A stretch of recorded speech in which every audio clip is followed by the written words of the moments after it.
All right, this person says straight up, what is with the snobbiness in the industry? And I don't really know because I'm not really in the industry. I'm just a dude out in the middle of nowhere with a camera who is tattooing. I don't know what's going on in the industry. I really don't. And for a lot of purposes, I don't care because it hasn't done anything for me. But nonetheless, why are they so snobby?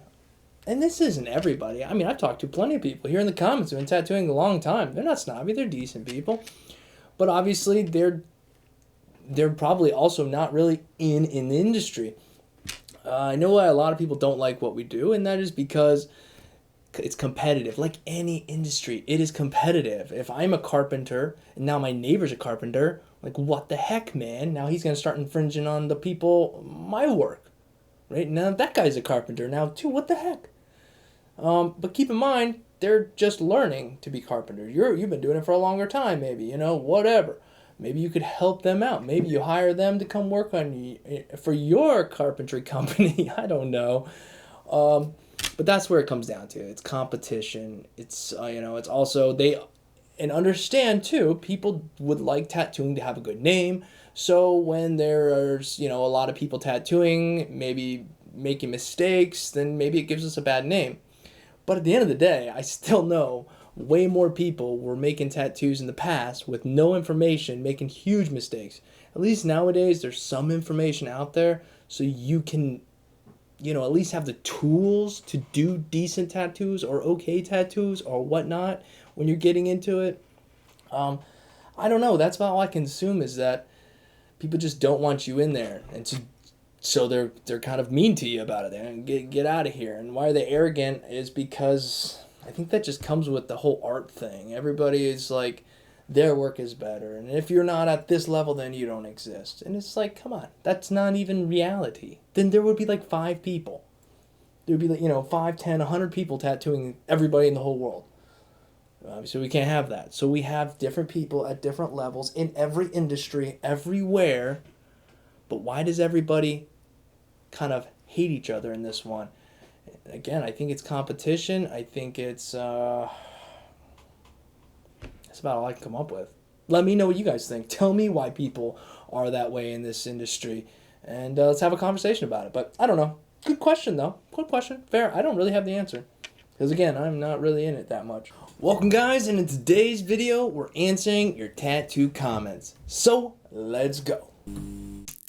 Just want to let you guys all know real quick that the tattoo guides are officially out. There's links in the description. If you're interested in those, go down in the description, check those out. Also, you can check out the video right here where I go into way more detail about the guides. Nonetheless, all the proceeds from these tattoo guides are going to be going to help feed the homeless, clothe homeless people, give them transportation, and just people helping people. Let's see how much money we can raise, guys. Let's keep at it. And yeah, let's get back to the video.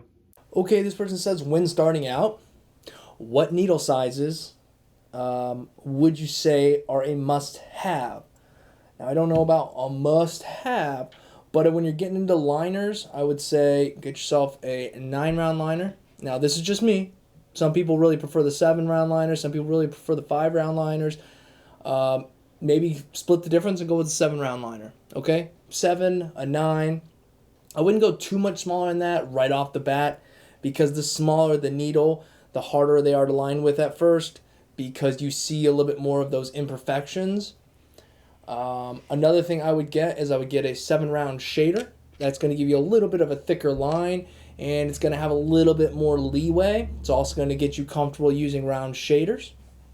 So again, we got a 9-round liner, 7-round liner, maybe a 9-round shader and a 7-round shader. All right. Okay, when it comes to mags, now when it comes to those, I'm sorry, let's back up. We want to make sure those are standard needles, number 12. Don't get bug pin needles coming right out the gate. Get standard liner needle, standard number 12, 9-round liner, 7-round liner, 9-round shader, 7-round shader, okay? Standard, number 12. When it comes to mags, I would get a 9 mag, and personally, I would get curved. 9 curved mag and a 15 curved mag. You could get a little smaller if you want as well, But I would go with a 9 curve mag and a 15 curved mag. They're decent right in the middle. So all of these, from our liners to our shaders to our mags, are right there in the happy medium area. And also make sure you get those in a standard. Don't get them bug pin. Number 12, standard needles. Start there. Start with standard needles. Start with those. See how you like those. Then from there, you can go up on your round liners. You can go down on your round liners. You can go up on your round shaders, down your round shaders, up on your curved mags, down on your curved mags. Okay? So I hope that answers your question. And again, that's just one person's opinion. Okay, our next question is, or statement, I don't know. Again, we got statement questions going on here. I somewhat hate the comment to tattoo yourself. Now, if you remember, I told people in several videos, hey, you need to tattoo yourself before you tattoo other people. It just makes sense, right? So again, I somewhat hate the comment to tattoo yourself, or you shouldn't tattoo if you don't have tattoos. I understand the concept, but however, what if you love tattoos and the art, but can't tattoo yourself due to medical reasons? So you shouldn't be a tattoo artist, even though you might have the potential to be a good one? Okay, people do this sometimes. People do this in all walks of life. Somebody makes a statement, then they go find this like one special little niche and go, but what about me? Obviously, if you tattoo yourself, if you can't tattoo yourself because of medical reasons, doesn't mean you can't be a tattoo artist. It just means in your special case, don't tattoo yourself because obviously of medical reasons, and just work around it. Maybe you got a friend that says, hey, you can tattoo the top of my leg. I don't care. Maybe tattoo there. I don't know. But for 90% of people, I highly suggest tattooing yourself first. Obviously practice on fake skin and whatnot. But before you go tattoo your buddy or your first client or whatever the case may be, tattoo yourself. Get experience with some skin, your own skin. It's on the top of your leg. So if you're willing to tattoo yourself and learn a bit more, then, before you move on, that's just the way I think you should do things. That's not the way the whole world says you have to do it. And also, obviously, if you have a medical reason that you can't tattoo yourself, I don't think that should stop you from tattooing. Have a friend. See if you can get a friend to let you tattoo the top of their leg and whatnot. But no, you can absolutely still tattoo. I think you know that you can still tattoo as well. I don't know why you would hate the comment, but hey, whatever. I wish you the best of luck. Please practice on somebody if you can. Somebody who understands what's up, understands that, hey, you can't tattoo yourself. But hey, I understand what you're doing. I'm with you. Here's some skin of mine that you can tattoo. Okay? So I hope that clears stuff up. The next question is a bit long, but in essence, I'll read the bottom portion of it. When using mags, any size or any brand, I've had trouble when practicing on fake skin. The mag seems to get stuck in the fake skin when I'm packing, and I can't get a good result. Do you have any idea why that might be happening? So obviously you're taking that mag and that machine, you're going into the fake skin, and you're going, it's getting snagged, or it's getting snug, or snug, I don't know where that came from. Anyhow, it's getting snagged up in there. I've had this happen in fake skin. I've had this happen in real skin, unfortunately. But a lot of times it comes down to you're just moving too fast. You're moving too fast for the voltage. All right? So if you're trying to move like this and you're running out of too low of a voltage, then it's going to snag, meaning that needle doesn't have time to come in and out. You're dragging it so fast. You get what I'm saying? So you're going to have to up your voltage or slow your hand down. I would suggest just slowing your hand down a little bit. It happens sometimes when I'm shading a lot of black and gray. Sometimes you get in the zone, just move, and all of a sudden it'll go, because I'm just moved too fast, and the needles caught the skin just at the wrong spot, and the wrong angle, whatever it was, and you get a hang up. And again, so what I go, all right, slow down, Dave. Getting a little too fast here, so I'll slow back down a little bit, and usually that solves it. Now, and if you were in real skin, another issue could be is that you don't have a good stretch going on. The needles are snagging and getting hung up in the skin because it's not taut enough, it's not stretched out enough.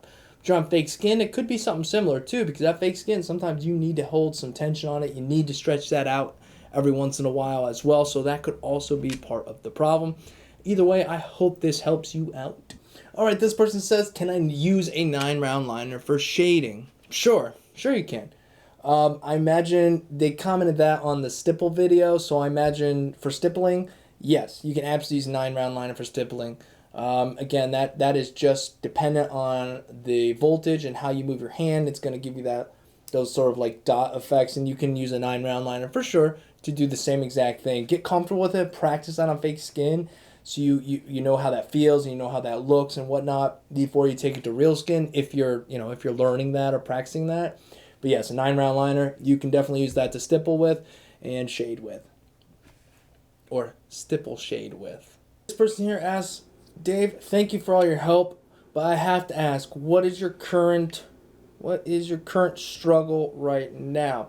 Well, thanks for asking. Thank you for asking. Funny you ask, because currently I am struggling with tattooing isn't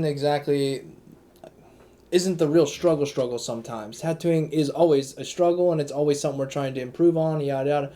But the struggle a lot of times, and currently right now, is designing sleeves. Sleeve design, and how much work goes into that. And, it's not the easiest thing to take what somebody has in their brain and put it onto the skin in a form of a tattoo. But when you're trying to do that and form that into an entire sleeve, it can be kind of tricky. It can be tricky. The way the arm flows, the way things move.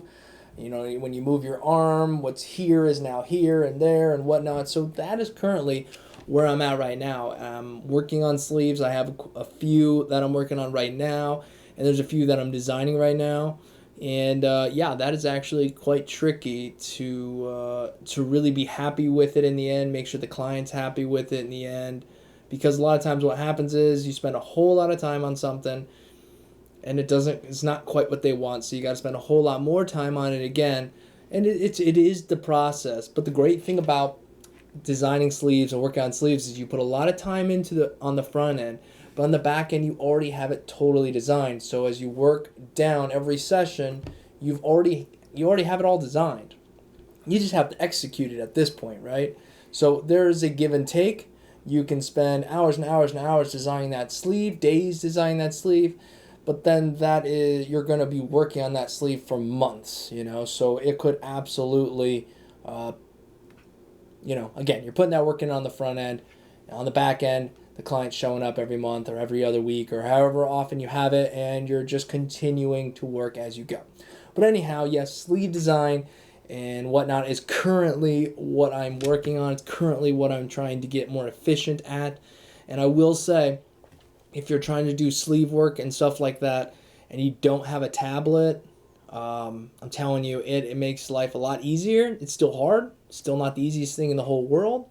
But if you don't have a tablet, I would definitely look into getting a tablet. Get Procreate. It will allow you to just get a lot more done quicker. You can see things, make quick changes, and whatnot. So again, definitely do that. But that is what I'm currently working on. Let me know what you guys are working on in the comments below. All right, guys, there are a ton more comments, and I'm going to continue as time goes on to answer your comments and share them with everybody here, because if you got a question, maybe somebody else got that same question. So anyhow, if you guys enjoyed this video, give it a like, subscribe if you haven't already, ring the bell to get notification when we post, and until next time, peace.